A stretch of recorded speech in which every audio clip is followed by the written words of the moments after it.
快走！仙阳，仙阳，你在哪儿？闭嘴！军营重地，岂容妖女喧哗？将军，抓到一个来历不明的妖女！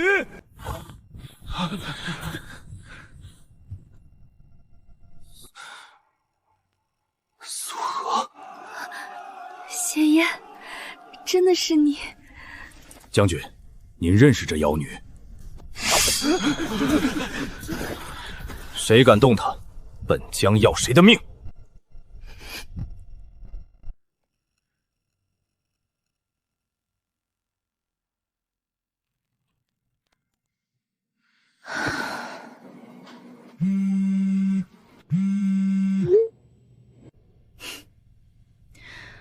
连续加班7天，再加下去，我这个种子科学博士就要先在工位上发芽了。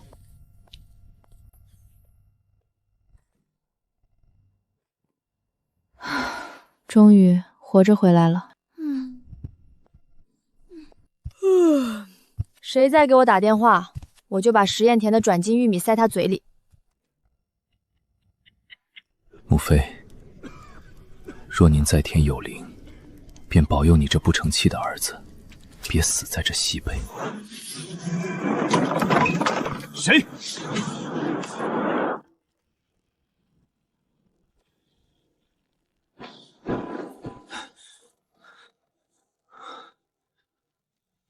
此处何地？幻境还是地府？此物轻薄无骨，莫非是护抽软甲？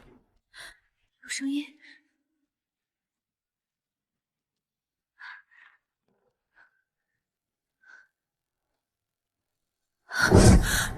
靠！他在看什么？喂，那个穿戏服的变态，把你手里的东西给我放下！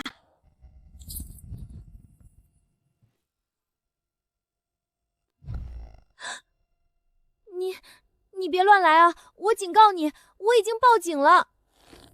你这女子，怎如此不知羞耻？啊！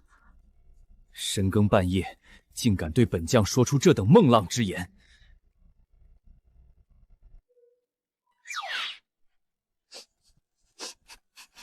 不是，你以为我说报警是要报警你？难道不是？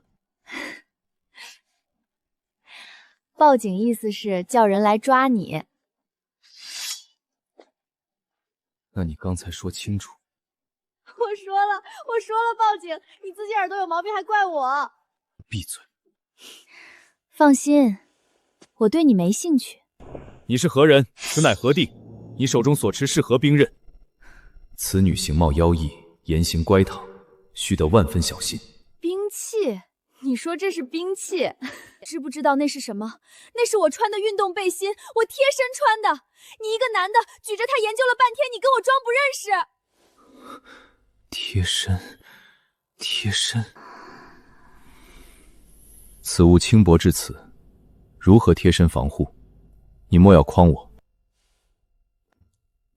你不知道这是哪里？你管这玩意儿叫防护？你脑子里装的都是什么？如此轻薄，莫非是某种透气的软甲，专为水下作战所用？完了，这神经病好像是真的，他真的不认识内衣，他以为那是什么暗器。血是真的，剑是真的，铠甲上的磨损也是真的。这不是 cosplay 不会大半夜带着真血闯进别人家客厅。你不知道这是哪里？行了，放下。那是本仙女的法器，对，法器，凡人碰了会倒霉的。法器？莫非您是此间主人？算你有点眼力劲儿。这儿呢是9天之上的仙界，我就是住这儿的神仙。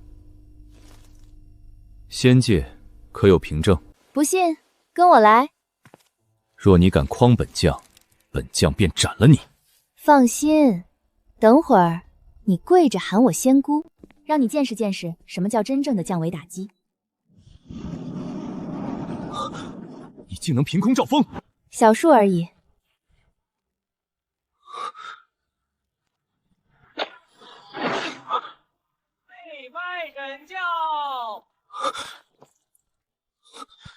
此河中竟困着活人，这叫千里镜，天庭戏班子演给神仙解闷儿的。若你真是仙人，为何衣着如此奇异？这是仙界神兽海绵宝宝。是神兽海绵宝宝？镇宅的。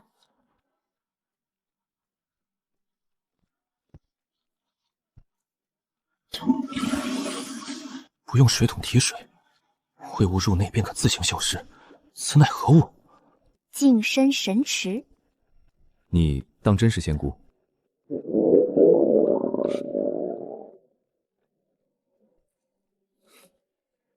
失礼。你多久没吃饭了？3日，军中粮草断绝，末将身为主帅，不可先食。吃吧，没毒。此物当真可食？不然呢？我大半夜毒你干什么？浪费我一桶面。此物怎么样？堪称仙品。仙姑，可否再赐一桶？你刚才不是还怀疑我下毒吗？若是此毒，末将愿再中一次。行吧，管够。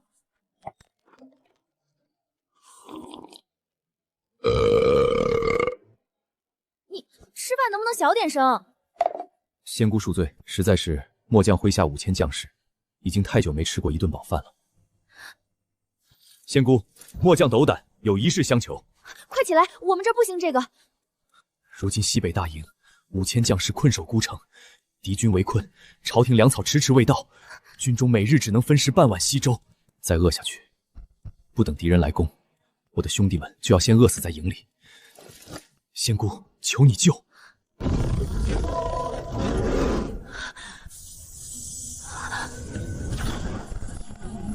仙姑，西北5000将士的命就拜托！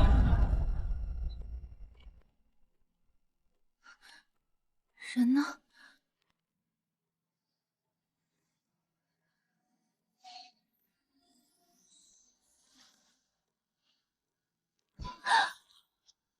仙姑，救我西北5000将士！什么情况？我还没和仙人求助呢，狗苍天，你溜我玩呢？难道真是梦？那口腹之欲，那仙家法术，这半指怎么小了一圈？难道是子母分钱，另一半留在了仙姑那里？仙姑，您听得见吗？将军，不好了！何事？粮没了。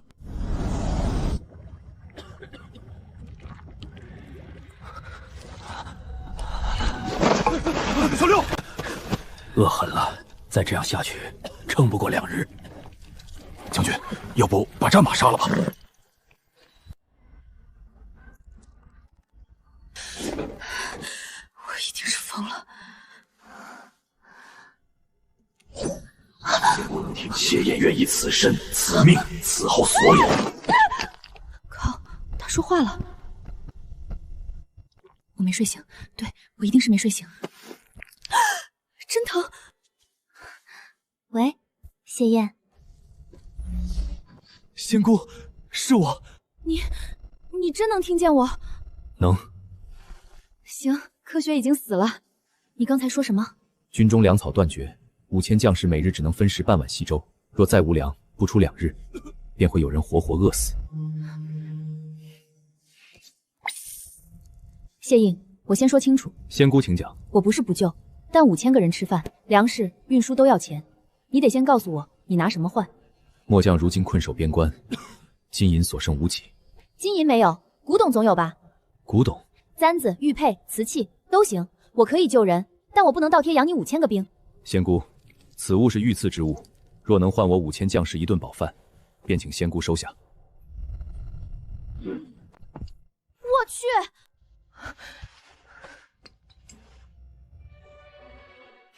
押金我收到了，这单我接。先搞钱才能救人。随便看看。老板，您帮我看个东西。姑娘，这东西你哪儿来的？老家翻出来的，祖上传的。祖传？你家里以前有人做过官？您就直接说吧，值多少钱？5万。这玉虽然看着白沁色太杂，雕工也粗糙，看在相识一场的份上，老头子我收个摆件价，5000块钱。就5000。5000不少了。姑娘要是觉得行，现在就打款。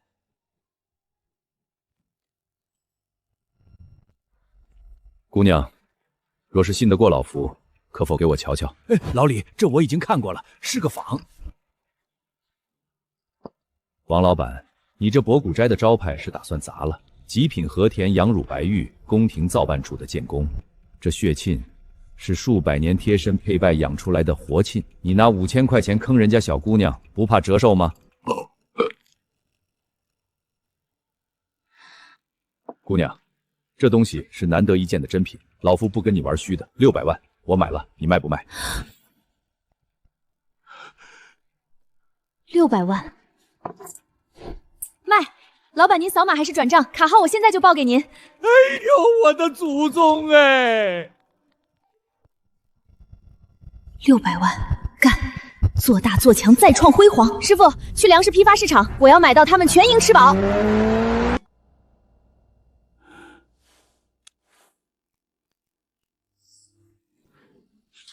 这不是普通玉佩，什么？这是史书里失踪的西北王府御册军符文。那姑娘到底是什么人？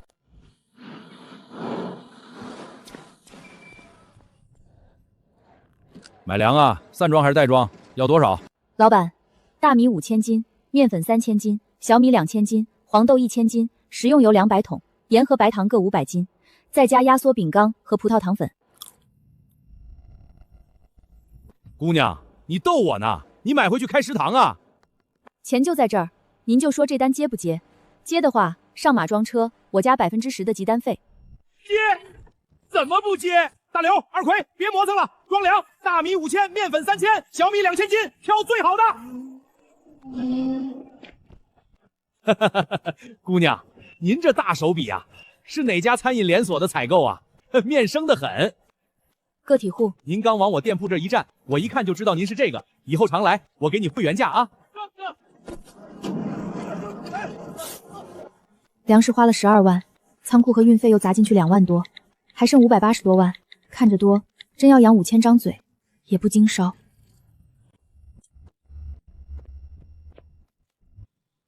姑娘，这地方荒了少说3年了，你租来干啥？囤货，搬吧。谢燕，我买粮回来了，准备好接收。难道是练兵去了？这边没人看守，粮食放这儿不安全，我先把它传送过去，给他一个惊喜。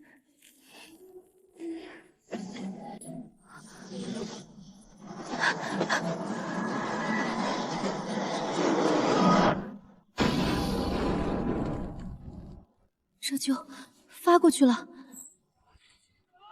粮是粮食，天降粮食了。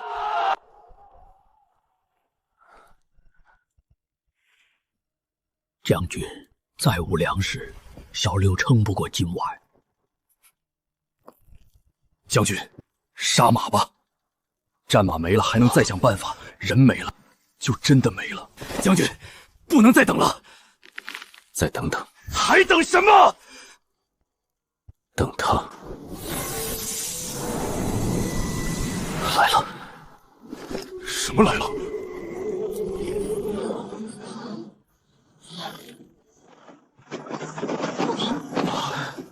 洗一洗。将军，这上面写的是什么？仙文。啊，将军，这米比皇上的御膳米还好。仙姑体恤我们艰苦，特赐予我们粮食。仙姑显灵了，我们有救了。先煮粥，第一碗喂小六。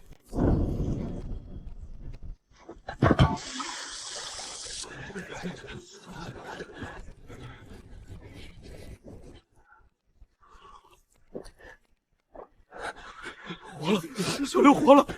将军，你也喝一口吧。传令，今日全营吃饱。有粮了，我们有救了！谢将军救命！驾！将军，说，蛮夷集结15000人马，距我方大营不足40里，前锋已过黑风岭。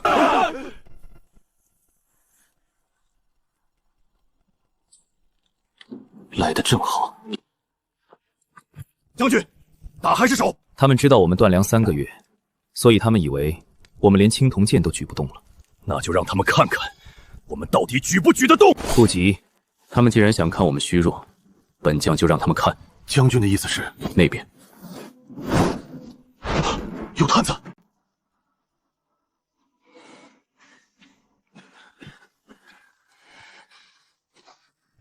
看够了吗？将军，一剑杀了。不杀，回去告诉你们主子，西北军已经断粮3月，营中半数病倒，战马也快杀尽。本将谢燕撑不过今晚。将军，听清楚了吗？听清楚了。放他走。将军，您这是把我们的虚实告诉敌人？错，是把他们想听的东西送到他们耳朵里。刚才的话都听见了，敌人以为我们快死了，那就让他们以为黑风岭地窄，骑兵铺不开。蛮夷若全军压进来，15000人，只会变成一条长蛇。赵副将，末将在。你带800人绕左翼，等他们进岭，断他们退路。是。陈先生，点3倍火把，摆空营，让他们以为我们主力还在营中，前军示弱，边打边退，引他们进黑风岭。等他们进来，关门杀狼。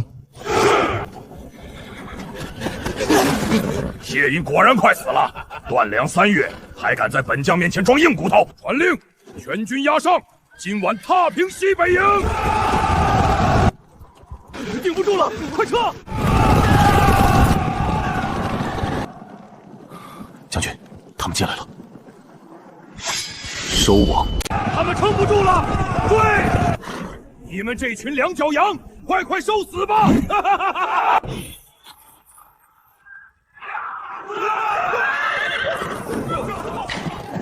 有封军，有外婆，后路断了！稳住！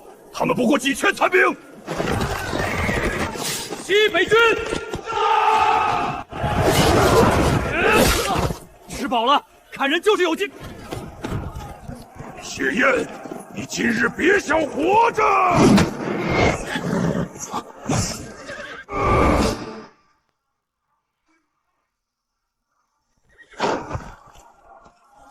将军死了，撤！快撤！蛮将已死，降者不杀！降者不杀！降者不杀！将军大胜，蛮夷死伤过半，余部往北逃了。回营，受伤的兄弟抬上，死了的记下名字。是。苏荷，你那边出事了。阿和，这儿。师兄突然请吃饭，不会只是叙旧吧？你还是这么直接。古玩城那边有人在打听你。老王嘴不严，说有个年轻姑娘拿了一枚极品玉佩，被人600万买走，描述的太细，我一听就猜是你。所以呢？所以我提醒你，以后真还有东西，别再去那种地方。有人盯上你了，怕你被坑。我认识几个正经渠道，价格公道，也不会乱打吞来源。你要是信得过我，可以找我。师兄什么时候开始关心古董圈了？师兄是真想帮我，还是也想摸我的底？我考虑考虑。阿和，我说真的，最近低调点。知道了。喂，苏小姐是吧？我是新达地产开发部的，你租的城西仓库，我们这边规划下来了，3天内把东西搬走。我合同签了1年，押金也付了，你们有正式文件吗？姑娘，那片地本来就是违建，你拿什么合同跟我谈？3天后我们进场，推土机可不长眼。昨天刚租，今天就赶人，这不是巧合。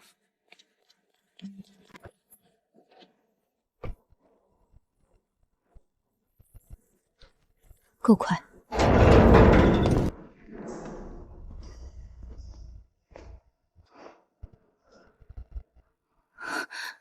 有人进来过。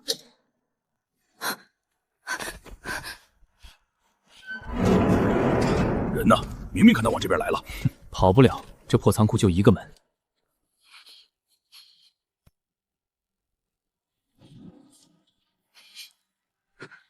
那边是不是有人？喂，三哥。行，知道了，这就回去。走，不找了。三哥说城东那边也有动静，姓苏的女的还有另一个仓库。城东？我什么时候租过城东仓库？他租了2个。谁知道？先过去看看。有人盯上我，还用我的名字租了另一个仓库。是谁？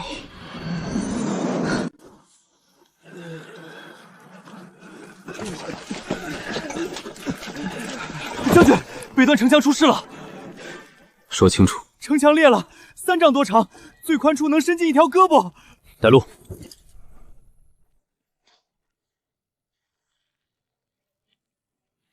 将军，这墙年久失修，墙心已经酥了，要修得要石灰、粘土、砂石，可营里存料只够补8丈大一块。去买，去调。朝廷拨料最快也要半年。半年，蛮夷都能踏平2回了。仙姑，仙姑，听得见吗？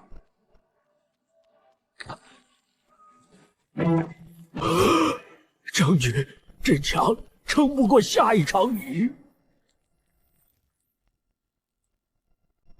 将军，做材料的火槽全塌了，要重新砌窑，少说10天半个月，来不及。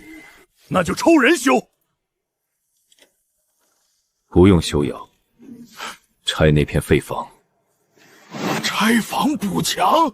官家的废房不是百姓住处，拆前登记，里面有东西的原样归还。将军，传出去怕是有人要说您。城墙塌了，城里的人死了，那时候说什么都晚了。将军，要下雨了。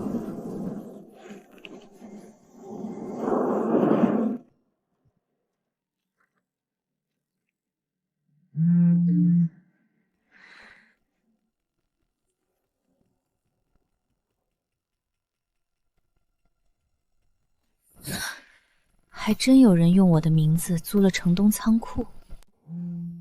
阿和，马三的人在查你，城东仓库别贸然去，那边可能有人守着。用我的身份租仓库，还派人盯我，他们到底想干什么？是想用仓库做陷阱，还是想通过我引出什么？不是错觉，真的变短了。上次传粮之后，它就变成这样了。谢燕也联系不上，这玉扳指分明是能量耗尽了。如果它是能量耗尽，那需要充电，可普通充电没用，难道是特殊能源？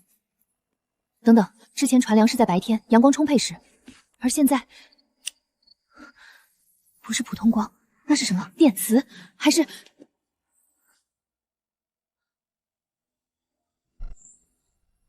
是月光，是月光，但为什么？难道这玉扳指需要吸收月光能量？不是所有月光。白天阳光充足时它没反应，而此刻月光刚升起，莫非是月光的特殊频率，或者需要月光的某种天然辐射？今天14，月亮尚未圆满，而明天15，满月之夜。如果是这样，那今晚必须确认。若月光能恢复能量，明晚满月之时，或许就能重新联系上谢意。是谁？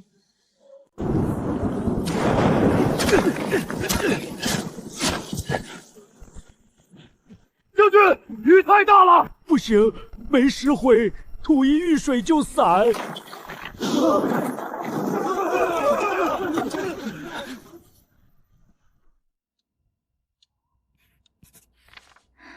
古代人真有智慧。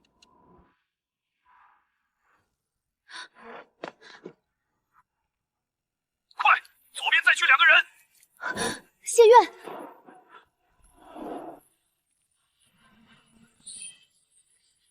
你能听得见？听得见。你那边怎么这么吵？我以为再也联系不上你了。我也以为它坏了。先别说这个，你那边出什么事了？我听到雨声了。北段城墙开裂，墙心酥了，雨水一冲，裂缝还在扩大。营中缺石灰、粘土、砂石，废窑也塌了，来不及烧。等等，怎么？你不是单纯缺材料，如果只是缺土、缺砖，随便拆几那间民房就能凑数，但城墙的裂缝却在不断扩大。你缺的是能把土、砖、石粘住的东西，是能抗住洪水的粘坚剂。何物？我军中工匠皆善铸成，却从未听闻有此等奇物。糯米灰浆，糯米熬成浆，混入石灰、沙土，浆体粘稠如胶，渗入砖石缝隙，能使其浑然一体，固若金汤。古时修长城、筑堤坝，皆以此法。你们匠人祖辈传下的手艺里必有此法，只是如今兵荒马乱，懂此秘方的人要么战死，要么离散，这才断了传承。糯米竟以粮食为基，可军中粮食本就紧缺。对，正因如此，此法才被束之高阁。但如今洪水在即，城墙一破，万千将士百姓皆成鱼鳖，还顾得上惜粮？你先告诉我，你们营里有没有糯米、石灰、沙土？糯米还有些存量，是前些日子从溃军粮仓里抢出来的。石灰存量极少，只够磨几间营房。沙土倒是能去河边挖，要多少有多少。够。石灰少，便以糯米浆为主，沙土为骨，石灰为筋。先集中所有糯米，熬浆，再将沙土筛细，与石灰掺匀，浇入浆中。务必在洪水漫过护城河前，将灰浆灌入最危险的几道裂口。谢燕，你现在即刻带工匠去取料，我随后便将详细配比与熬制火候传给你，用玉扳指传。好，我这就去办。苏小姐，我是马三。你怎么有我的号码？你往仓库门口贴胶带的时候，没想过我会知道吧？你查我不怪你。城东仓库是我给你准备的。用我的名字租仓库，你管这叫准备？苏小姐，我不是来给你添麻烦的，我只是对你手里的东西感兴趣。仓库你随时可以用，不收租金。合作条件你开。我连你是谁都不知道，凭什么跟你合作？你会知道的。不过我提醒你，盯上你的不止我一个。老王那张嘴已经把600万玉佩的事传开了，明晚之前给我一个答复，别让我等太久。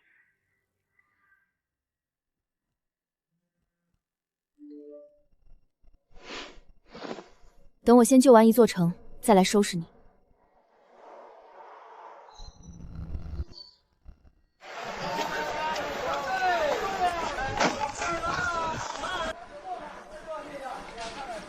姑娘，你这是要开工地啊？差不多，师傅送快点啊！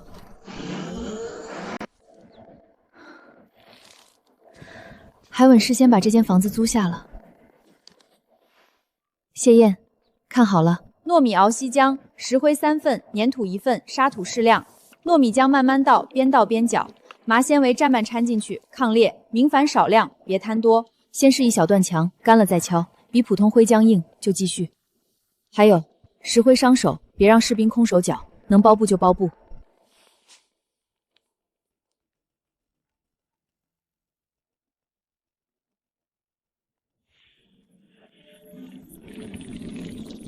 谢音接货。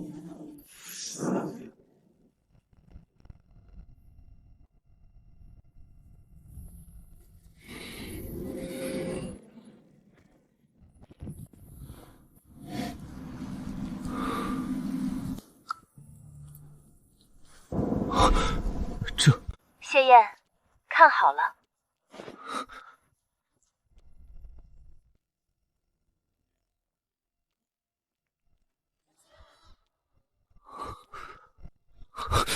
非礼勿视。苏姑娘，将军，城墙那边。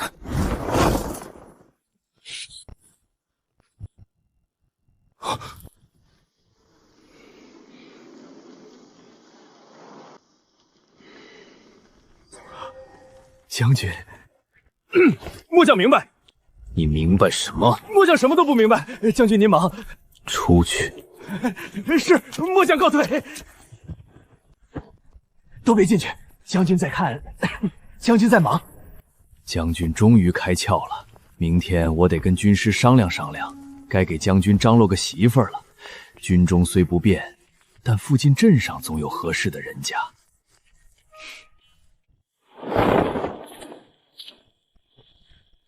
传工匠，试浆。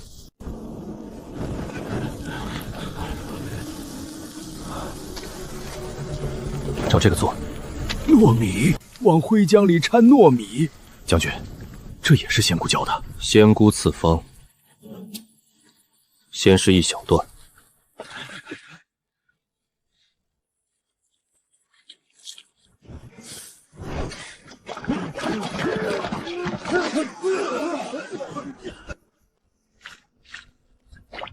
这味儿怎么像在煮饭？煮饭能修墙，我这辈子头一回见。抹上去。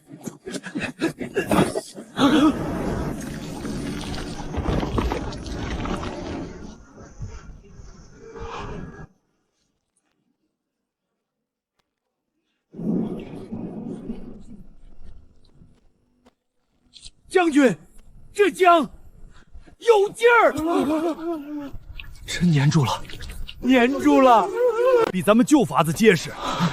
仙姑神了，城墙有救了。苏姑娘，这一次你又救了我们。将军，仙姑还有凡间名字？不该问的，别问。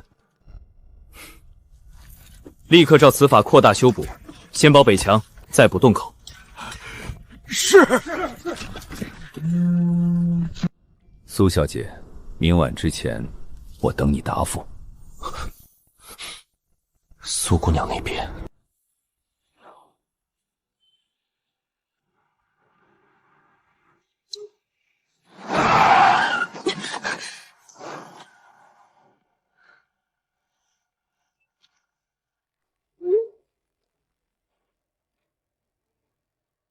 苏小姐，马总在前面茶馆等您。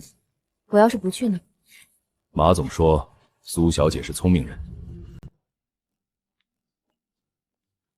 苏小姐，坐。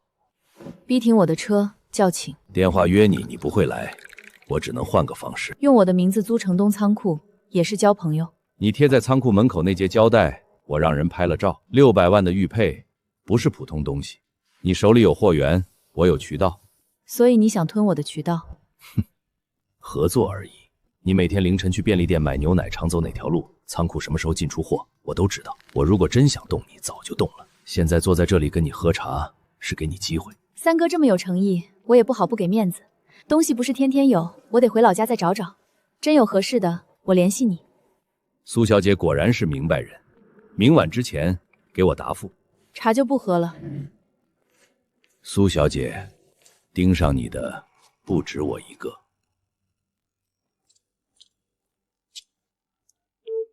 师兄，我要查马三公司、仓库、配料都要。下午老地方，我介绍一个人给你。我得开始反击了。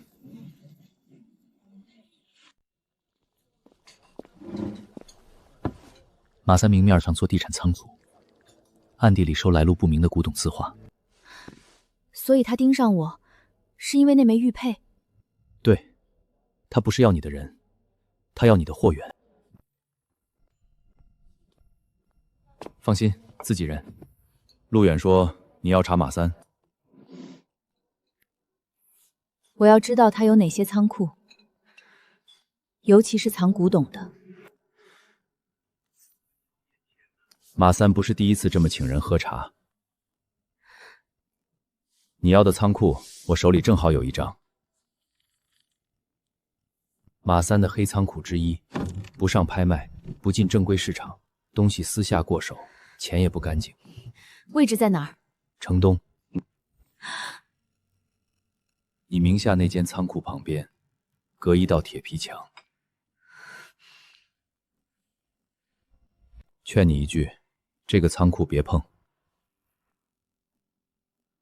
马三的人24小时轮班，门口有监控，里面还有狗。硬闯仓库，拿不到证据，只会把自己送进去。阿和，他说的对，想动马三，不能只盯仓库，仓库是死物，人才会开口。你查到谁了？林兰。林兰，马三早年间的实习秘书，他或许知道一些事。他现在在哪儿？我还在查，查到地址我给你。好，那就先找林兰。林兰未必愿意见你。我有办法，马三这条口子，我一定要撬开。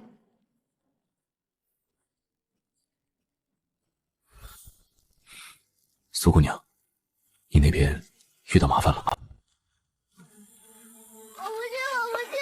我不去！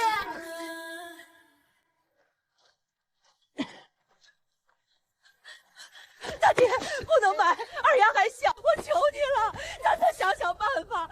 我去打呼人家洗衣裳，我去挖野菜。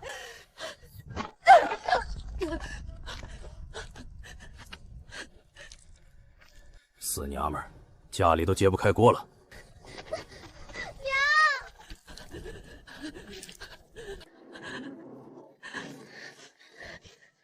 造孽呀！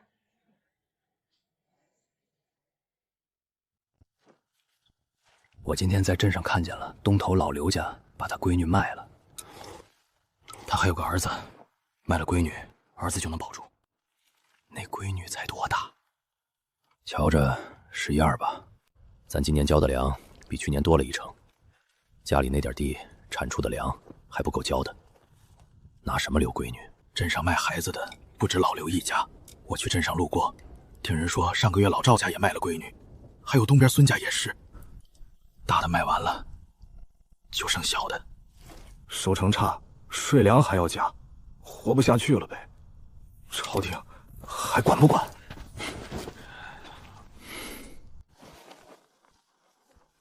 将军，您听见了？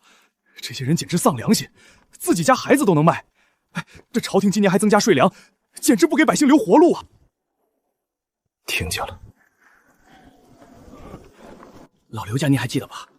以前还往咱们营里送过1筐萝卜，那年收成好，他说给军爷们尝个鲜。今年1筐萝卜换1个闺女。等打完这一仗，我请求回京一趟，只要我还穿着这身甲，就不能让他们连个囫囵家都守不住。百姓卖儿卖女是因为身后没了退路，可若连咱们也退了，他们连这口凉粥都喝不上。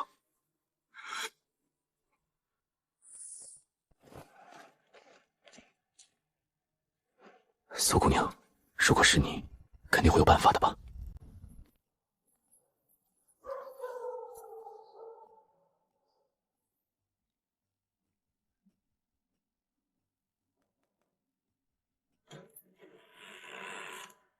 你找谁？你好，我叫苏荷，我不认识你，我来找你是为了马三。你怎么知道我？我在查他。苏小姐，你每天凌晨去便利店买牛奶，常走哪条路我都知道。他还是这样。他现在盯上我了，我不是来逼你重新讲一遍痛苦的，你不想说，我现在就走。但如果你还想让他付代价，这一次我站你这边，我们一起送他进去。你想从我这里拿到什么？真相。真相，当年我说过，没人信。我信，他不是第一次害人，你也不是唯一一个被他逼到沉默的人。这些东西我藏了很多年。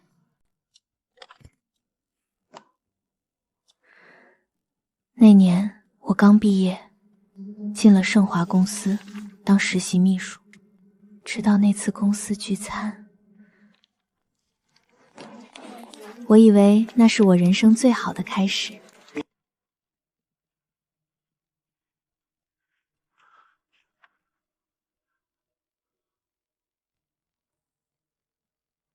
我挣扎过，拼命挣扎过。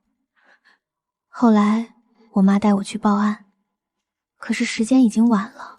马三反咬我勒索，公司所有人统一口径，说是我勾引老板，敲诈1000万。那时候没有人站在我这边。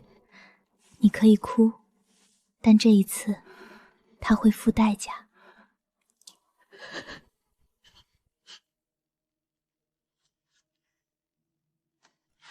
这里面还有当年他助理发来的短信。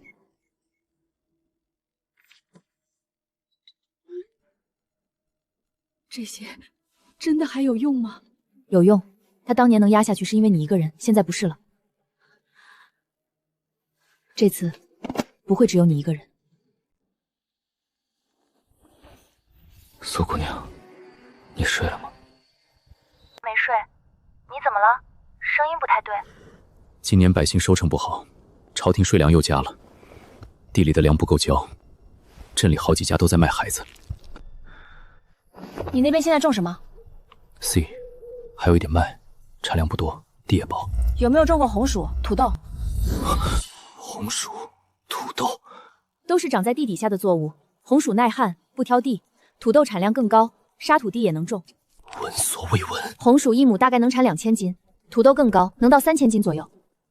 一亩3000斤？对，再配上化肥，产量还能稳住。化肥就是能让地变肥的东西。你们那边没有，我给你准备。仙姑，你说的这些真能救百姓？我骗你干嘛？我是学这个的。好，我信你。我明天准备种薯和化肥，晚上给你传过去。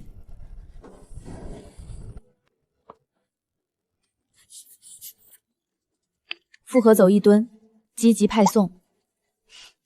算投资，还剩520多万。谢燕，货到了，找块空地，别砸到人。空地清出来了。仙姑又自粮了。大箱是红薯种少，小箱是土豆种少，旁边几袋是化肥。怎么种？箱子上有纸条，我写了方法。这个凹坑，就是你说的牙眼。对，切块时每块留2个牙眼，牙眼朝上埋进土里。好，我明白了。这个叫土豆，这叫牙眼，每块留2个，牙眼朝上埋进土里。这不就是土疙瘩吗？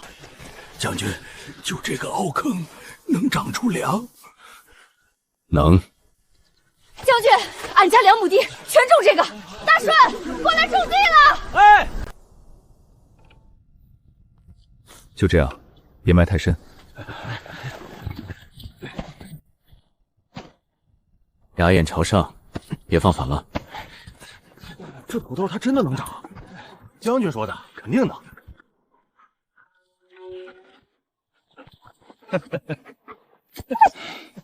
你看啥？你又不会种。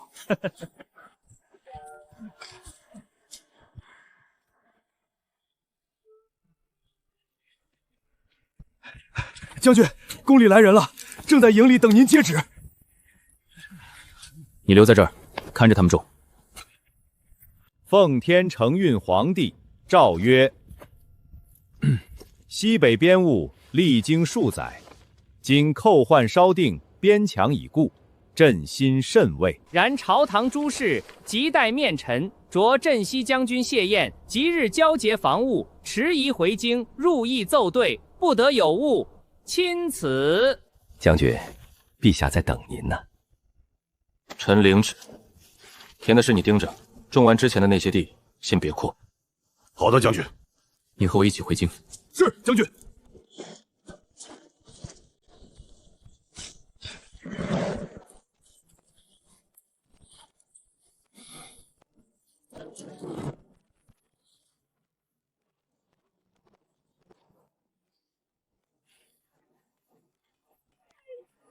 娘娘，谢燕已启程回京。西北的风沙大，路上容易出意外。本宫不希望看到不该出现的人踏入京城半步。奴婢明白。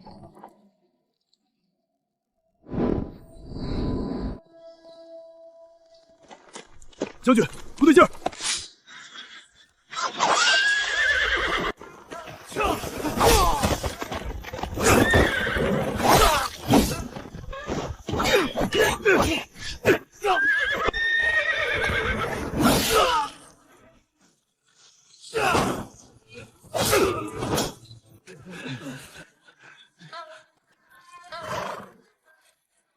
将军，是皇城禁卫的致使。接着赶路。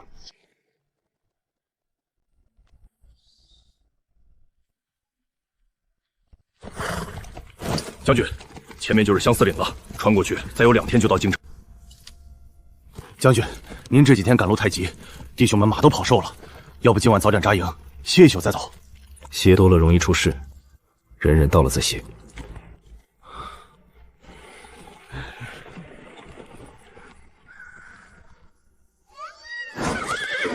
小孩的哭声，这破地方哪来的小孩？将军，此处荒岭无人烟，怕是诱饵。将军，攻守压林，顿守在前。赵副将，你带2人绕后。那孩子若是陷阱，就破陷阱；若真是人命，就不能不救。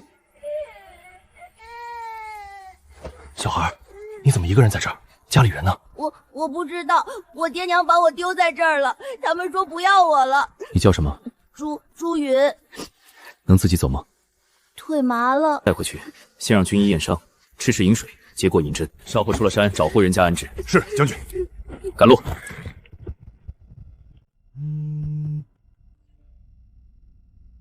查到了，马三名下没有海外业务，但这2笔钱走了境外账户。我不敢说他一定违法，但绝对不干净。当年那个旧案证人愿意开口了，材料已经交给律师，我这边也会同步给警方备案。你只需要把他引出来，后面的事我来。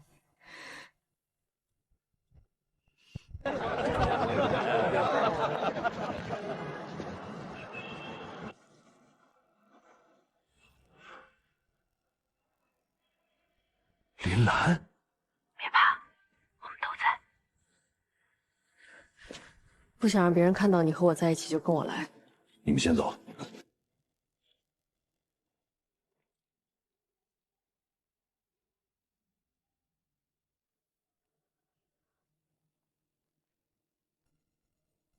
好久不见，小林，我以为你不在本市了。这趟我专门来找你。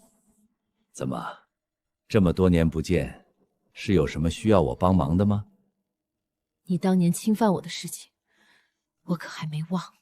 你在说什么？当年不是你自己为了钱爬我的床吗？我都不计较了。当年警察没跟你说清楚吗？没有证据的事情可不要乱说。我不是来报警的。我知道，报警没用，当年没用，现在也未必有用。你明白就好，小林啊，人得往前看，老抓着过去不放，对谁都没好处。所以我来跟你谈条件。条件？给我一笔钱，我离开这座城市，以后你的老婆、你的公司、你的合作方都不会知道当年的事。当年的什么事？你心里清楚。我没想闹大，我只是活不下去了。你要多少钱？你承认了。我承认什么？我看你是穷疯了。那你怕什么？如果你什么都没做，为什么这么怕我去找你老婆，去找你公司？林兰，你别以为过了几年就能翻旧账，当年你拿不出证据，现在更拿不出。监控没了，人也不敢作证，我当然拿不出。知道就好。所以我这辈子就只能认了，是吗？你早该认了。马三，你有没有一秒后悔过？后悔？哼，我后悔当年没让你彻底闭嘴。你装什么？当年没人信你，现在也不会有人信你。你要是再敢出现在我面前，我让你连哭的地方都没有。你个臭娘们儿！信不信老子现在办了你？别过来，三哥，我不闹了，你别动手，我再也不来了。你再来闹，我让你全家都消失，听清楚没有？听清楚了。那就记住了。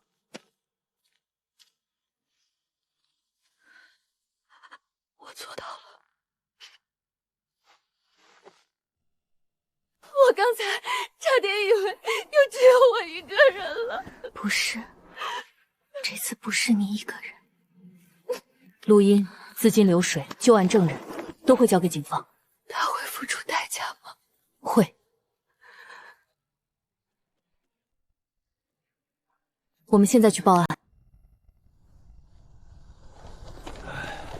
将军，弟兄们跑了一天了，马也乏了，前面有河，今晚就在这儿扎营吧。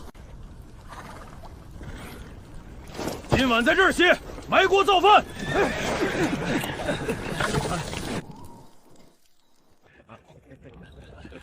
那会儿我刚入伍，连剑都拿不稳。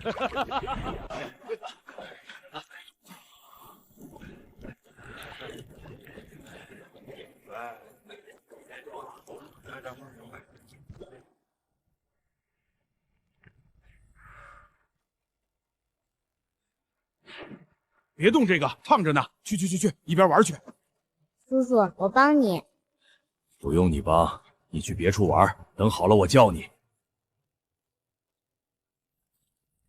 这孩子挺乖的，不吵不闹，比我家的那俩皮猴子强多了，还知道帮忙呢，是个孝顺的。是啊。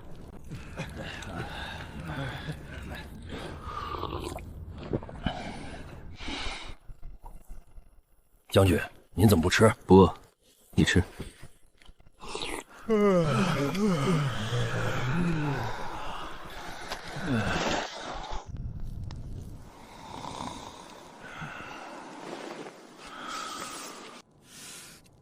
等我回京，给你带家乡的糖。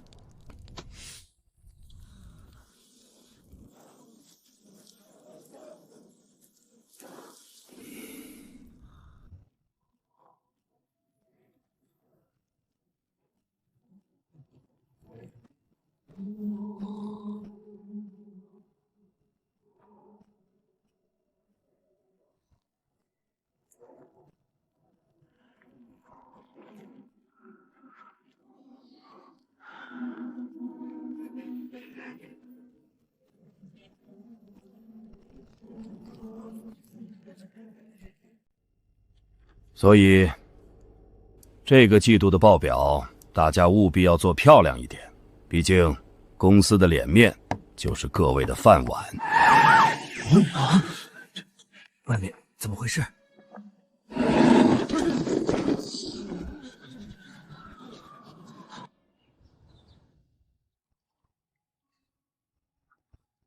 在看什么？阿和，你看。刚才那一瞬间，我好像感觉到了重生。这一次，我没有躲。以后你只管往前走，那些坏人已经被关进笼子里了。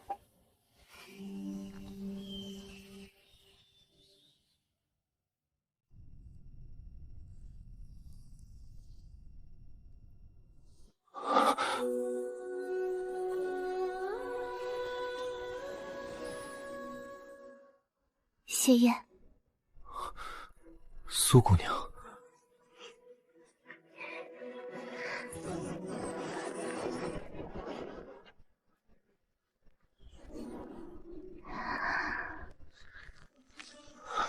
如果爱是命中注定的，为何还会有这么多痛？你躲什么？苏姑娘，不可。你的双目不再珍惜我的付出。心相约的。仙姑岂是你能肖想的？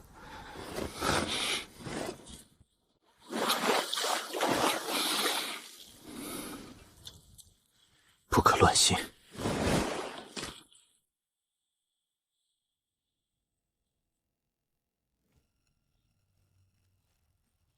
有人。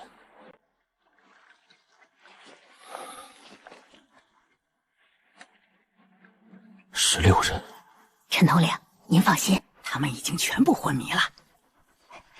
末将亲眼看着他们一碗一碗喝下去的。做得不错。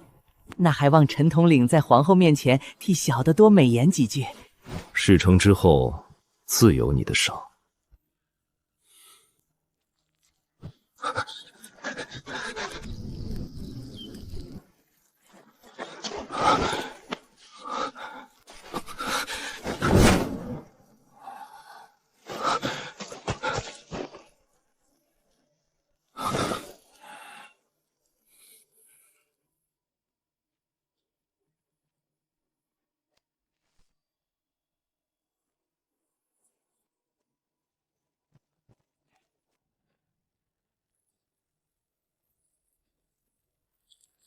谢燕，你果然还醒着。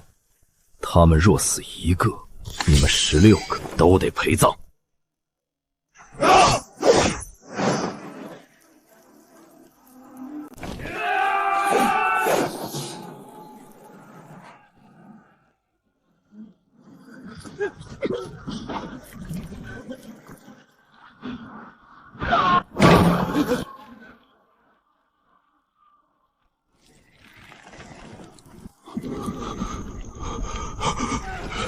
弟媳，胡将军，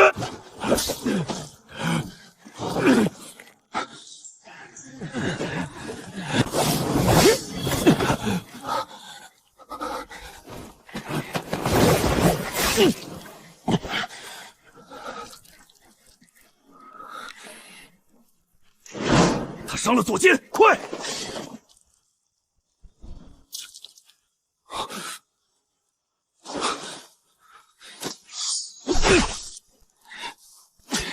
都给我醒起来！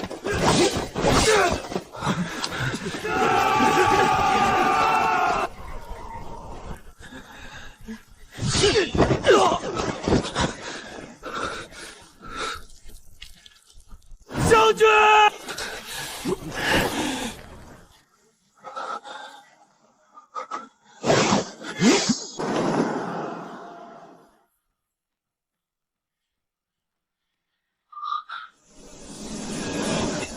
苏姑娘，将军！水这么急，人掉下去，活不了。统领，还搜吗？回京复命。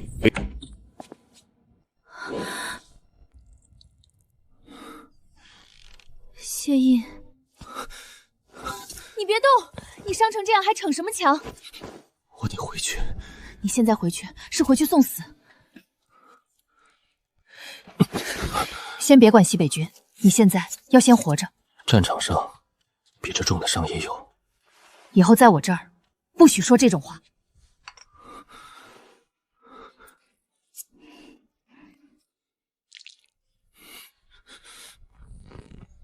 疼就说，别装。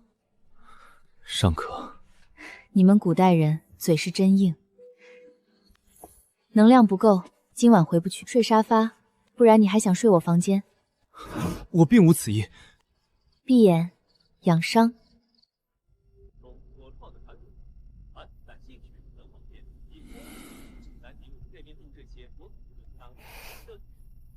我以为你走了，可能还要叨扰。你这样不能出门。为何？现代人看见你这身，会被围住拍照，把你发到网上。网上是何处？现代斥候榜。那确实不能上。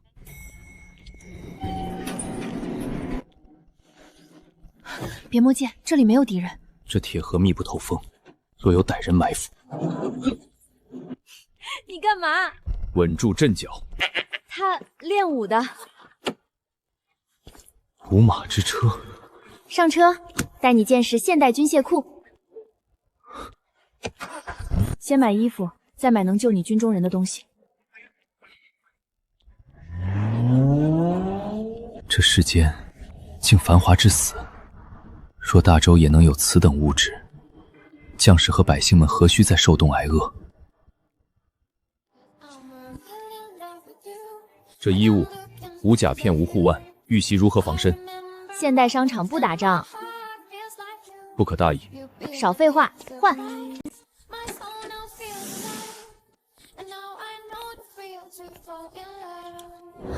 这也太帅了吧！这衣物勒着脖领，这里没有突袭，而且你现在这样很帅。姑娘若觉好看，我便多穿几日。买了，这样便不会上现代赤小榜了。对，将军隐蔽成功。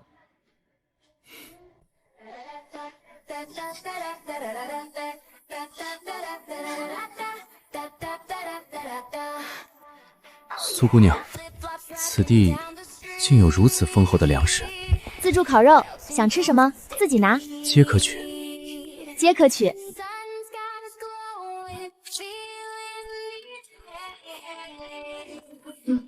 谢谢。你是要把店吃倒闭吗？既是自取，便不可浪费。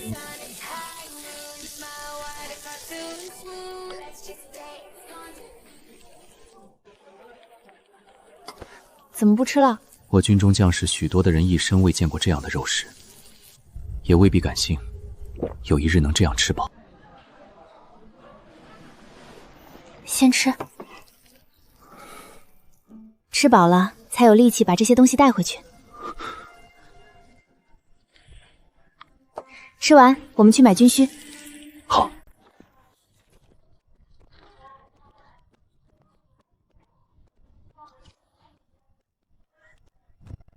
此物若夜巡，可照出100步之外。强光手电要配电池，倒也不用这么多。雨中行军，可护弓弦，可保药粉，伤兵能用。你逛超市像在备战。这些若带回去，能多救很多人。这个也拿，体积小，顶饿。也是鲜粮。行军鲜粮。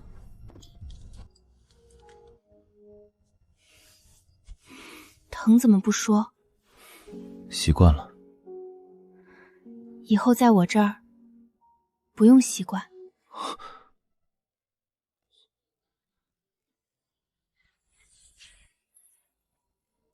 能送你回去了。这些东西我会带回去。那就活着用。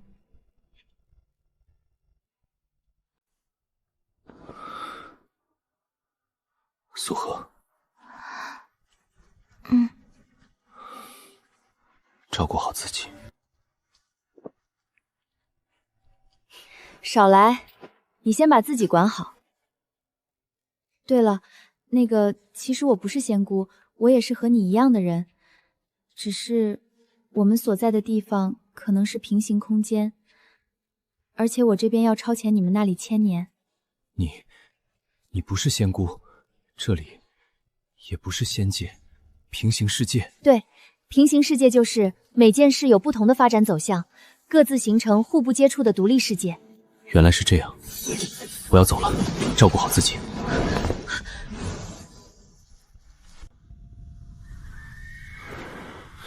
再派人去河下游找。将军若真出事，军先撑不了多久。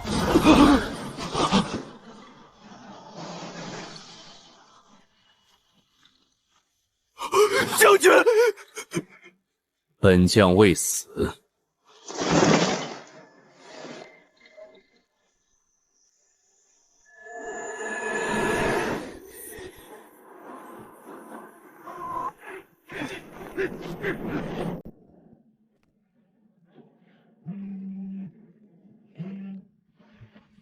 哪位？请问是苏荷小姐吗？我是京华律师事务所周明。关于您父亲苏明远先生、母亲林婉女士的遗嘱，我必须尽快和您见一面。诈骗电话现在连死人名字都敢用。苏小姐，您父亲右肩有一块铜钱大小的胎记，您母亲每年冬至都会给您做桂花圆子，还会在碗底藏一颗红枣，说吃到的人来年平安。你在哪儿？苏小姐，你说遗嘱，可我大伯苏建国说，我爸妈早就把所有财产捐出去了，房子、公司、存款什么都没给我留。那不是事实，我先跟您道个歉，早该联系您的。前段时间我出了事，也是最近刚刚出院，这才知道你父母的事情，抱歉。给我。是。他们没有不要我。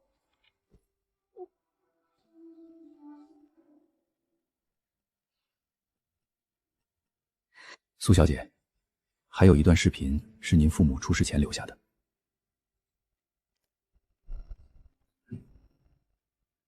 楠楠，如果你看到这段视频，说明爸妈可能没办法亲自陪你往后走了。别怕，爸妈给你留了东西，也给你留人，周律师会帮你。你大了，要学会保护自己，但也别把自己活得太苦。钱不是最重要的，爸妈只是希望，万一有一天我们不在，你也不用低头求人。奶奶，你永远是爸爸妈妈最疼的孩子。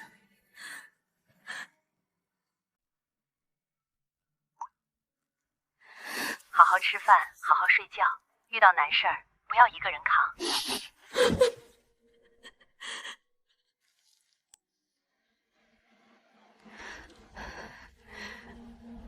赵律师，我在。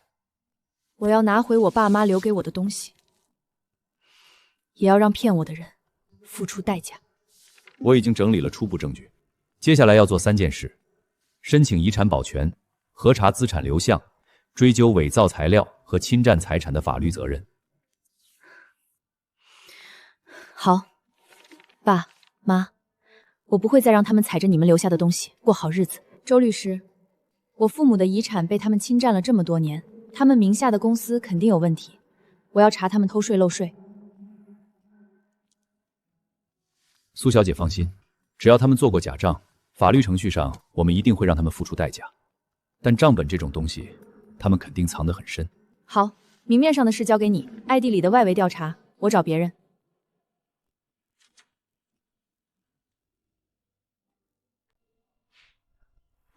Hello， 好久不见。传奇，好久不见。上次你帮我查了马三的事情，还没有好好感谢你呢。嗨，说哪儿的话，太见外了。我也收钱了，不是？今天应该不是单纯请我吃饭吧？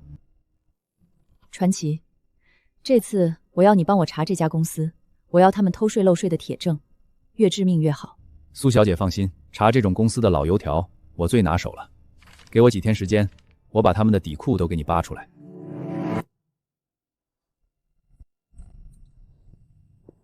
我就说大伯家自从爸爸去世后，怎么突然发财了，还住这么大的别墅，怕也是用我爸妈的钱堆出来的吧？谁呀？大清早的扰人清梦，不知道别人要休息吗？都快晌午了才睡起来，看来这家子用着我爸妈的钱，过得是真舒坦啊！哎呀，是小何呀！你这孩子来怎么也不提前打个电话？快进快进，外面太阳大，别晒坏了。大伯母，对不起啊，打扰您休息了。我最近工作上出了点岔子，急需一笔钱周转，实在走投无路了，只能厚着脸皮来问问大伯，能不能借我点钱应急。哎呦，你这孩子遇到事儿怎么不早说？快进来，你大伯刚在书房处理完公司的事儿，我去叫他。这满屋子的红木家具和名家字画，这一家子过得可真好。这尊貔貅是妈妈生前最爱的物件，当年爸花重金从拍卖会上拍回来，说是给妈妈镇宅保平安的。原来他们连妈妈最珍视的东西都没放。喝吧。谢谢大伯母，我就知道大伯一家对我最好了。小何啊，不是大伯不帮你，只是最近公司资金链也紧。这样吧，看在你爸妈的面子上，大伯私人借你2万块应急，不过亲兄弟明算账，这钱你得写借条。谢谢大伯，大伯想得真周到，我回去就写借条给您。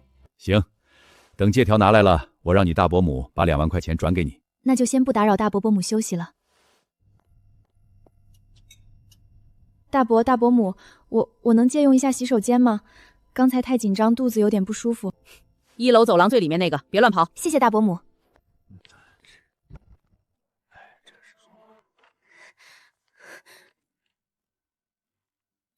小何，上个洗手间怎么这么久？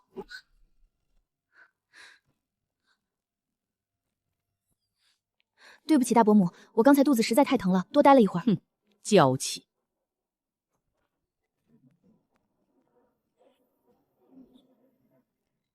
大伯、大伯母，你们慢慢演，等我把你们的伪装扒下来，我看你们还怎么笑。传奇，重点查一家叫兴隆贸易公司和我大伯公司的业务往来，我觉得这个有问题。我谢燕带着这半条命回来了，你们设下的死局没能杀我，那接下来就该轮到我了。他没死，谢燕那个废物居然活着回京了。娘娘息怒，奴才千真万确看到了谢燕的马进城，身边只剩几个残兵了。很好，传令下去，让咱们在朝中的暗桩都盯紧了。他这次回京，本宫绝不会让他再有机会翻身。燕儿，这一路辛苦你了。朕听闻你遭遇暗算，险些葬身乱葬岗，真是心疼啊。微臣命硬，劳父皇挂心了。命硬是好事，朕听说你在外头弄出了不小的动静，什么神女降世，保我大楚国运。哼，燕儿，你跟父皇说实话，这神女究竟是怎么回事？父皇明鉴，儿臣正要向您请罪。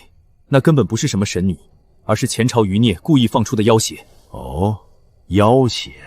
儿臣亲眼所见，那女子行事诡异，虽能短暂平息灾祸，但随后便引发更大的祸乱。她打着祥瑞的火子，实则是在蛊惑人心，动摇我大楚的根基。儿臣拼死将她斩杀，才没让她活着回到京城，乱了父皇的江山。你确定你已经把他杀了？儿臣愿以项上人头担保，妖邪已除，大楚江山全赖父皇洪福。罢了，你平安回来就好。大楚的江山靠的是朕的威德，不是什么虚无缥缈的神女。你且先回府歇息吧。哼，派人盯着点儿。是，老奴这就去办。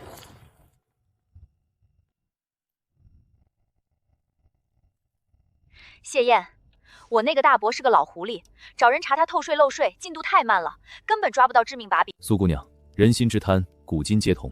既然他贪得无厌，你又何必去苦苦寻找他的破绽？不如你给他造一个破绽。造一个破绽？你是说？古有抛砖引玉、欲擒故纵之计，若敌贪婪，不可强攻，当以利诱之。你且寻一个身份尊贵、财力雄厚之外人，抛出一块看似肥美，实则带刺之诱饵。他为了吞下这块肥肉，必会主动挪用其根基之财。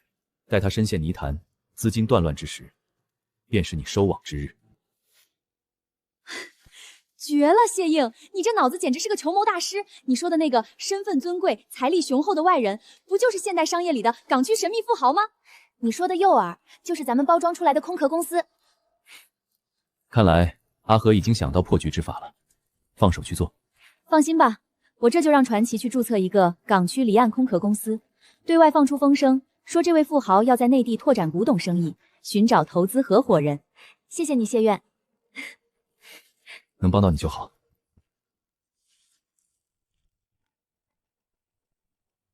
我盯了这个港区富豪整整半个月，各种渠道都查了，资金绝对是真的。这可是百年难遇的摇钱树，只要我拿下这个古董项目的独家代理权，以后还有谁敢小看我苏建国？到时候连省里的大人物都得给我苏某人几分薄面。快，给我立刻准备3000万，不5000万！我要亲自见这位港区大佬，把公司里最好的那盒极品大红袍给我备上。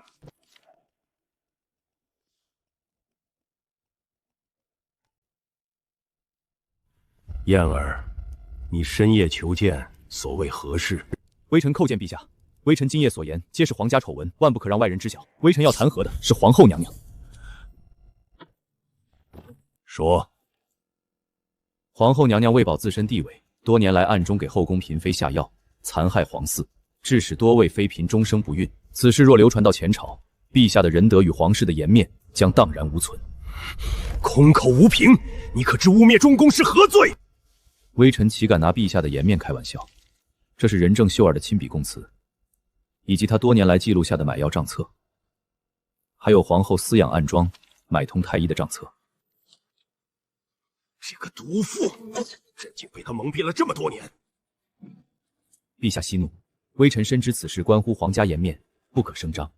为了万无一失，微臣已将仁政带来，此刻就在殿外候旨。让他进来。是。抬起头来，朕最后问你一次，这供词上的字字句句可全都是真的？你若是敢有半句虚言，朕定让你求生不得，求死不能。皇上，皇后产后无法再孕，便逼奴婢给其他娘娘下绝育药。他杀我妹以父母性命相携，皇上明鉴，句句属实。奴婢是被逼的。这是何意？传朕密旨，皇后毒害皇嗣，即刻撤夺封印，打入冷宫，无诏不得渡出半步。此事烂在肚子里，谁敢多嘴，诛9族。还没联系上吗？资金我已经打过去了，现在人呢？你立刻给我想办法。董事长，我刚才去他留的那个酒店房间查了，前台说那个人前天就退房了，连监控都没拍到正脸。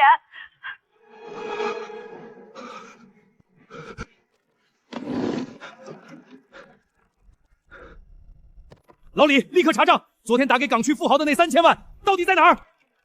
董事长，钱没了，那笔钱昨天下午直接查不到了。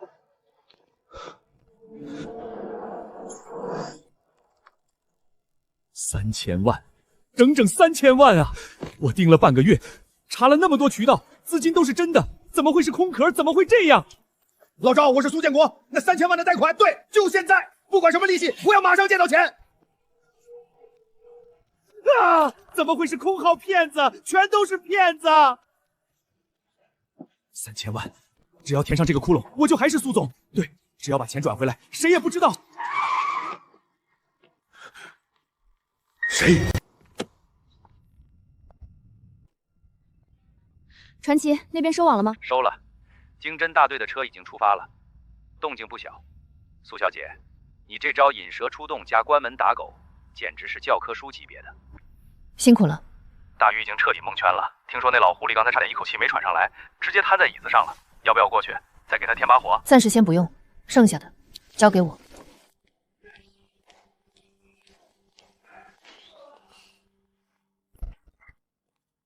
滚出去！没看到我在忙吗？大伯，这么好的咖啡泼在地上，怪可惜的。阿和，阿和，你来的正好，你快帮大伯联系律师。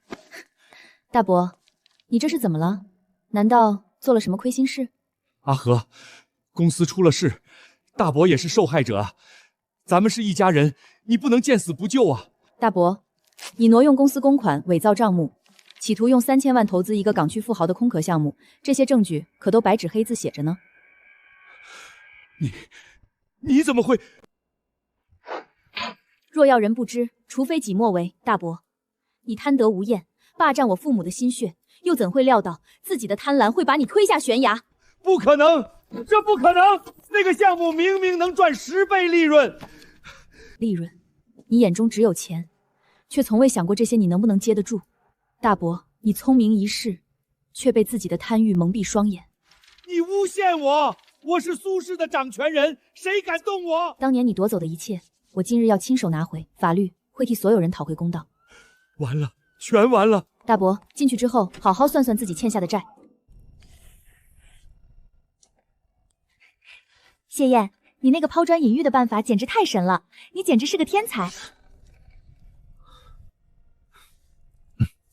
苏姑娘过滤了，不过是些上不得台面的小伎俩罢了，你能用得上便好。什么小伎俩？在我心里，你就是最厉害的。我明日一早便要拔营出发回西北了。那你路上注意安全啊。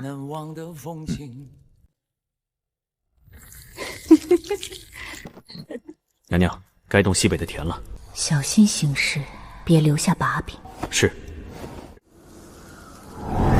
你以为你赢了？好戏才刚刚开始。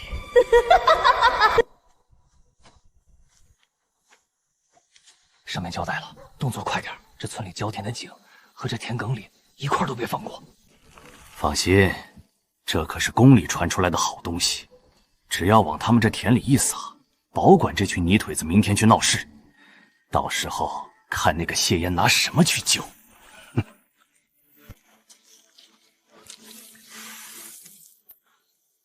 走，回去复命。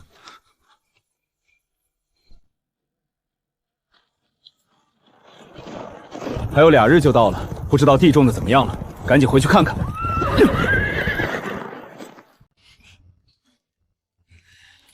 师兄，传奇，这次的事情能这么顺利，多亏了你们俩鼎力相助。这杯酒我敬你们。哎呦，你这就见外了不是？咱们这关系还分什么你我？阿和，如今看到你能亲手讨回公道，师兄心里也替你高兴。以后遇事放轻松，师兄永远是你的后盾。放心吧，师兄，最难的坎儿我已经迈过去了，以后的日子咱们只管往前走。来，干杯！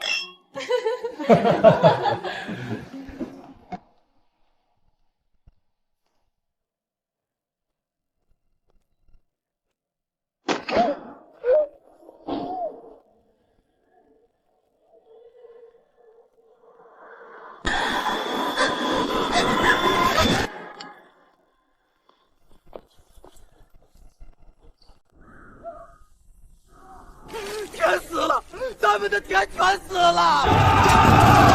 都是这帮兵杆子，他们不懂种地瞎整，把咱们的田全给害死了，这是要逼死我们啊！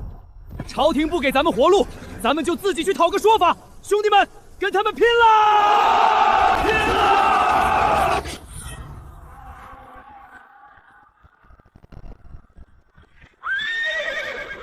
都给我站住！本将既然来了，就绝不会让你们白白受苦。本将承诺，3日内定会查个水落石出，给你们一个满意的交代。我感觉谢将军不像是要害咱们的样子。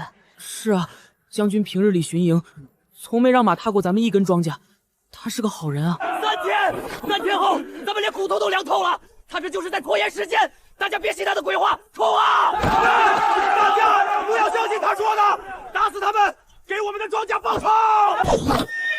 找死！给本将把他俩拿下，其余人等退后。士兵要杀人了，当官的不把他们老百姓当人啊！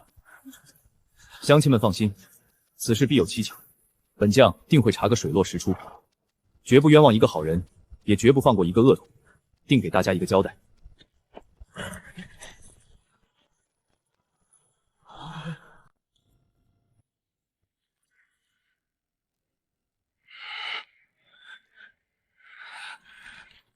本将给过你们机会，既然敬酒不吃，那就别怪本将手黑。说，谁派你们来的？田里的毒到底是怎么回事？哼，骨头最软的，先是……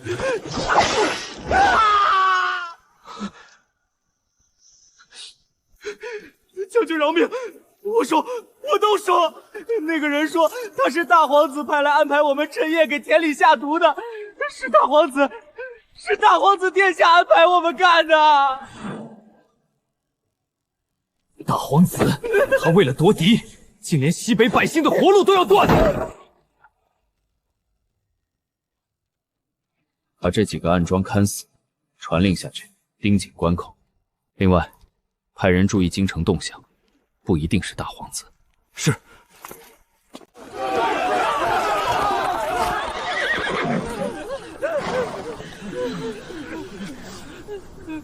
乡亲们，本将已查明，田里的庄稼并非军营所为，而是奸人下毒，就是为了挑拨军民关系，制造动乱。本将绝不会不管你们的死活，本将在此立誓，定会给大家一个交代。今日便先调拨军中的粮种和口粮，分发给各家各户，绝不让乡亲们饿着肚子。军中懂农事的老兵和军医，即刻下地检查田岗情况。谢将军仁义。乡亲们，本将与你们同在这片土地上，你们的苦，本将看在眼里。从今日起，军中与百姓共进退，绝不让任何人再受委屈。谢将军。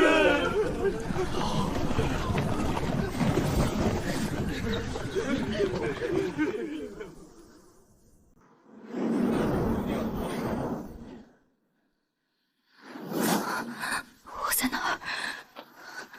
苏荷，你没想到会有今天吧？你个贱人，害了我爸，害了我全家，今天我就要你拿命来填！把你名下所有的财产股份，全都转给我。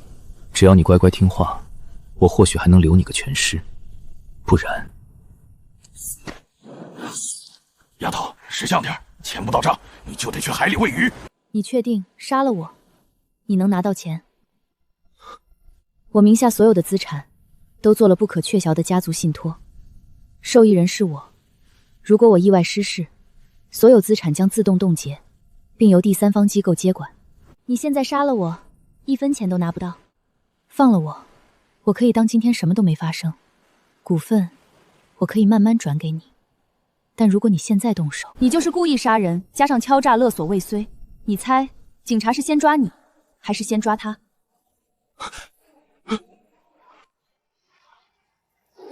别动！你脚下！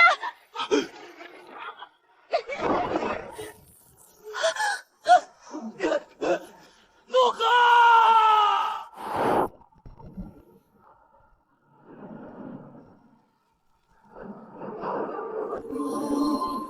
大事了，快走！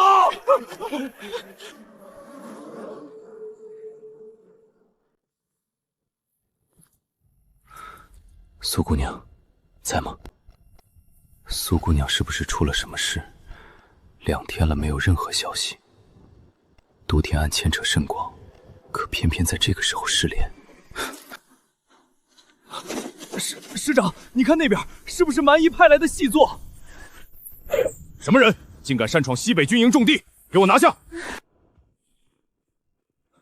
将军，末将等人在外围抓获了一名形迹可疑的女子，她衣着极其怪异，不似我朝中人，末将不敢擅自发落，特押来请将军定夺。带路，快走！仙雅，仙雅，你在哪儿？闭嘴！军营重地，岂容妖女喧哗？将军，抓到一个来历不明的妖女。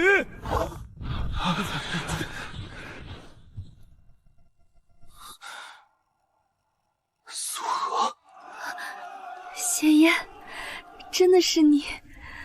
将军，您认识这妖女？谁敢动她，本将要谁的命！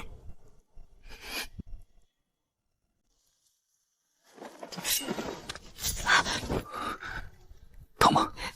仙烟，我以为这辈子再也见不到你了。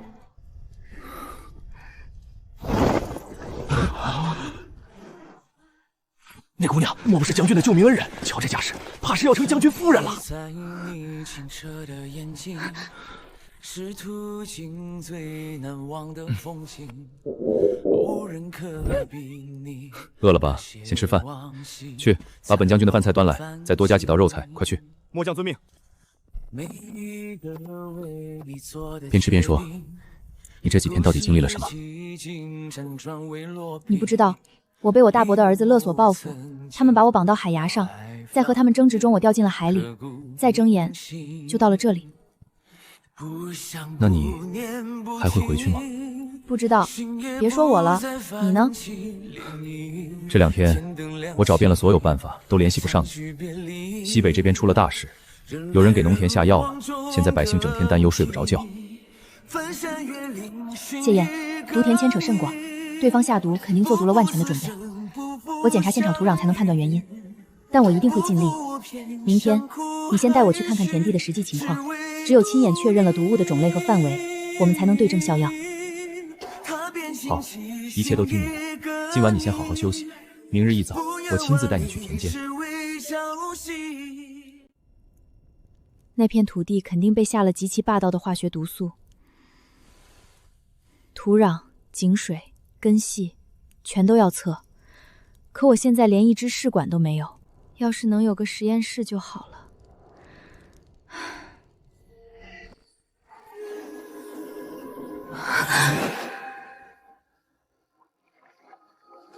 这是有救了，全都有救了。看什么？走吧，去田里。走吧。土壤板结严重，气味刺鼻，不是普通的病害。我需要带样本回去化验。拿个干净的瓷罐来。给我1天时间，我会找出原因。我接下来要配药，任何人不得打扰。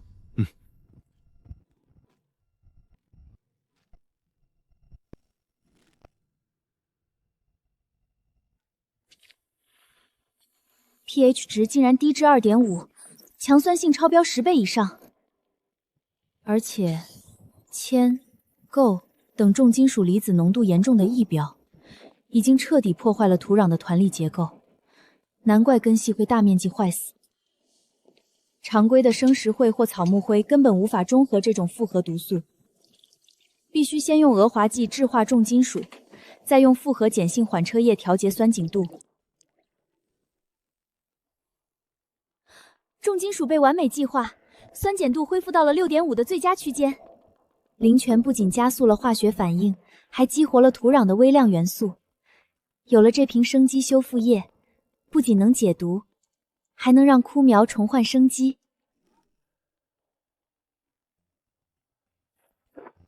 怎么样？药配好了，先是一片田，把枯死的烂苗拔除，药水均匀浇灌下去，再种上我带来的新苗。一队听令，按苏荷说的做，立刻行动。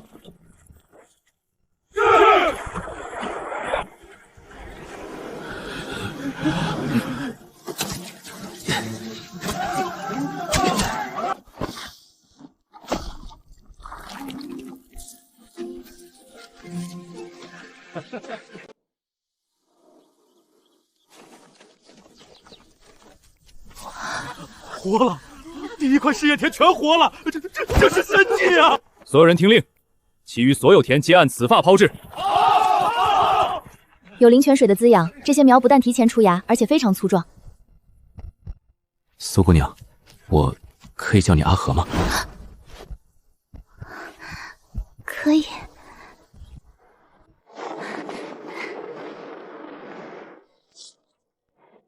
谢燕，西北的初霜马上来了，如果这几天降温，地里那些刚活过来的麦苗绝对撑不过去。那我们刚种下去的作物岂不是？你之前提过的琉璃暖棚，现在准备还来得及吗？只要材料充足，2天之内就能搭起来。但这次需要的骨架不是普通的木头，必须是韧性极好的毛竹，而且得是带点自然弯度的老竹，这样搭出来的红形才最抗压。赵副将，末将在。立刻调集50士兵去后山砍伐毛竹，按图纸上的尺寸挑最粗、最韧的砍，若落之前必须运到农田。得令。这根不行，太直了，弯折的时候容易断，找那些向阳生长、稍微带点弧度的。阿和，你看这根如何？我刚才在林子深处寻到的，韧性绝佳。将军好眼力，有了这根做主梁，咱们的大棚绝对稳如泰山。大家听好，2人一组，1人扶住竹根，1人压竹梢，顺着竹子的弯度慢慢往下压。注意，千万别用蛮力。赵副将锋，你带人用麻绳把交叉的地方死死绑住。好嘞。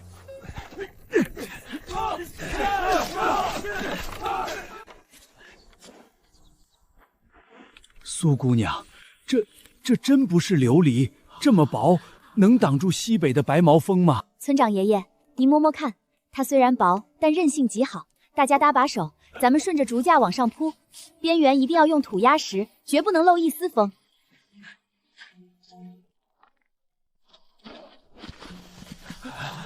暖和，真暖和，这简直是神仙住的屋子啊！阿和，你不仅救了这片田，你给了他们一个不会挨饿的冬天。苏姑娘，这3个月，咱们像伺候祖宗一样伺候这些苗子，今天真能挖出神仙果了。村长爷爷，别光看着呀！赵大叔，您家离这块地最近，您先来第一锄，给大家开个好头。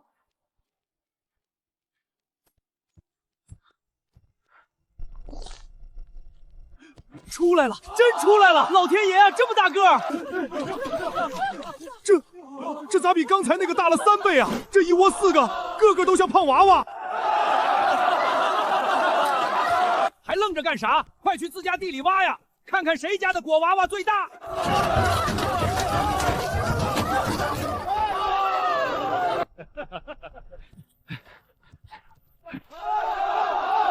俺家这窝土豆足足500斤，俺家土豆比你多，有800多斤。你俩算啥？俺家红薯多，俺家红薯有1000多斤呢。好啊，家家户户最少都有100斤以上的收成，俺们今年冬天再也不用挨饿了。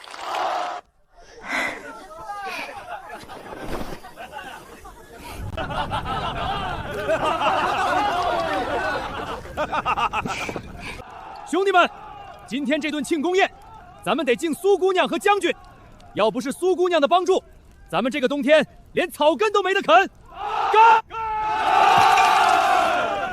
哎，你瞧见没？将军今晚看苏姑娘的眼神，简直比那篝火还要烫人。可不是嘛！平时将军在阵前杀敌，连眉头都不震一下。今天苏姑娘给他夹了块羊肉，他嘴角都快咧到耳根了。既然你们这么有兴致，不如本将军敬你们一杯。不过喝完这杯，明天早上的操练，你们几个加跑10圈。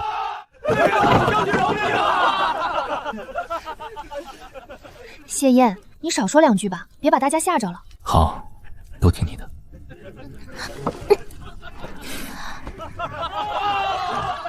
谢燕，你看今晚的星星好亮啊，要是能离他们更近一点就好了。想看更近的星星，好办。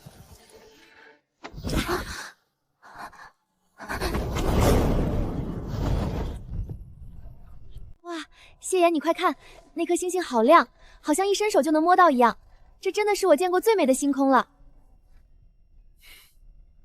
喜欢吗？喜欢。还有你的轻功，谢燕，你刚才飞上来的时候也太帅了吧，又稳又轻，简直比画本里的大侠还要厉害。你以前怎么从来没带我飞过呀？因为怕你害怕。怕我害怕？谢燕，你什么时候变得这么小心翼翼了？咱们可是连毒田都一起闯过的人，飞个炉顶算什么？快看，流星！听说对着流星许愿会成真呢。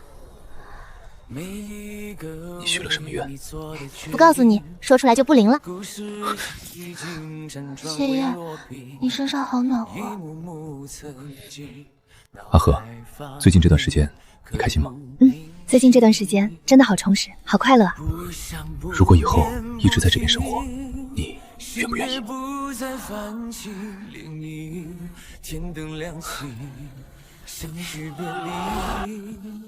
人来人往中更替，翻山越岭寻一个你，不负此生，不负相遇，不负我偏。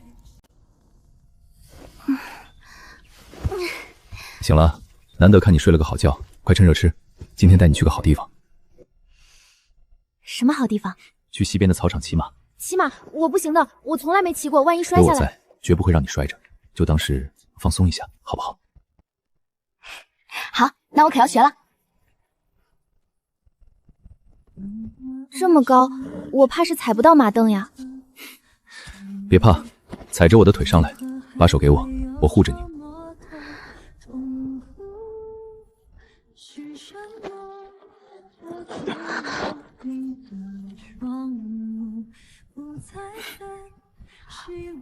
我上来了。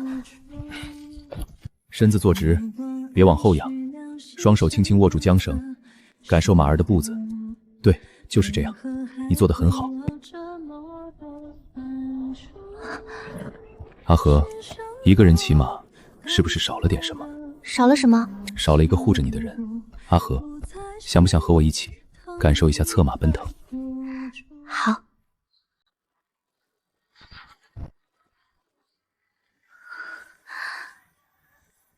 别怕。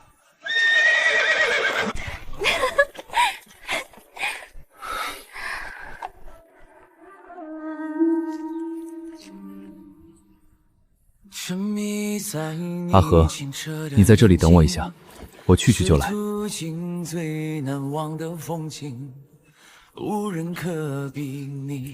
阿和，其实这段时间我一直在想，或许我这么说有些唐突，但在我眼里，你不仅聪慧、坚韧，更是这西北苦寒之地里最温暖的一束光。你愿不愿意？将军您在哪儿呢？出大事了！快，你先拿着，我去就回。你最好有重要的事情。将军，守城士兵今早用望远镜视察，发现蛮夷周围有蛮夷人频繁在周围活动，他们似乎在集结兵力。彭坚，立刻传令下去，全军进入1级戒备，封锁所有城门，斥候营全部撒出去。我要知道蛮离的一举一动，没有孤的命令，任何人不得妄动。得令。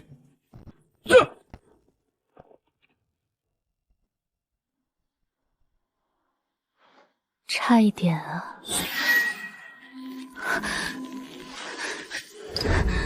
异世之魂并非孤影，同源之息已入此局。车上，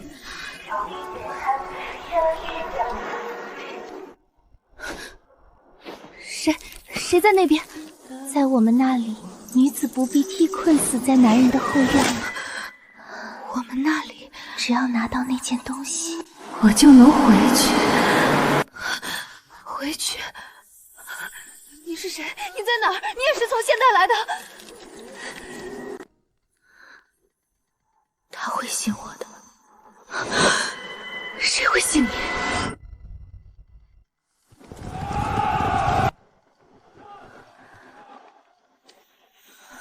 另一个他到底是敌是友？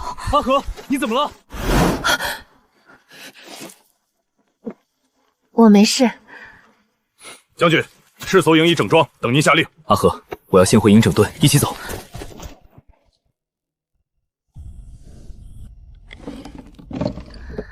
只要本宫帮你拿到那件东西，你就会带本宫离开这里。娘娘，蛮夷已经开始集结，只等西北军出城，边境必乱。谢燕不能活。那苏荷呢？那个女人来历不明，又能让谢燕如此在意。若她真是天外之人，就更不能留。属下明白。送出去，告诉她，谢燕已经察觉边境异动。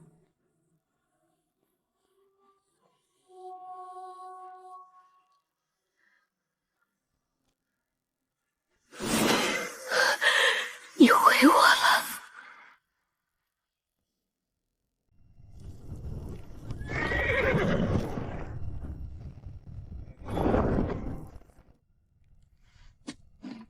这个给侍剑，夜里探路比火把好用。这个给军医，里面的绷带、酒精棉、9棉、止血贴，别省着用。将军，3军已整，随时可以出发。谢燕，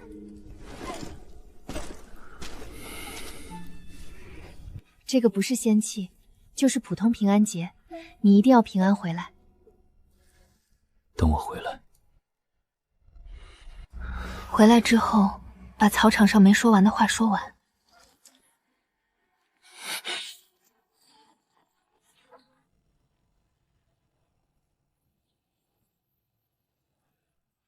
布阵！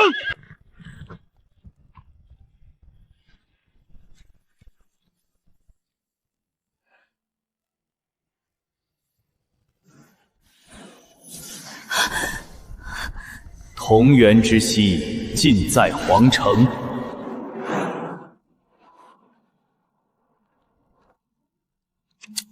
谢燕出城了，告诉她可以收网。皇后，难道她就是另一个穿越者？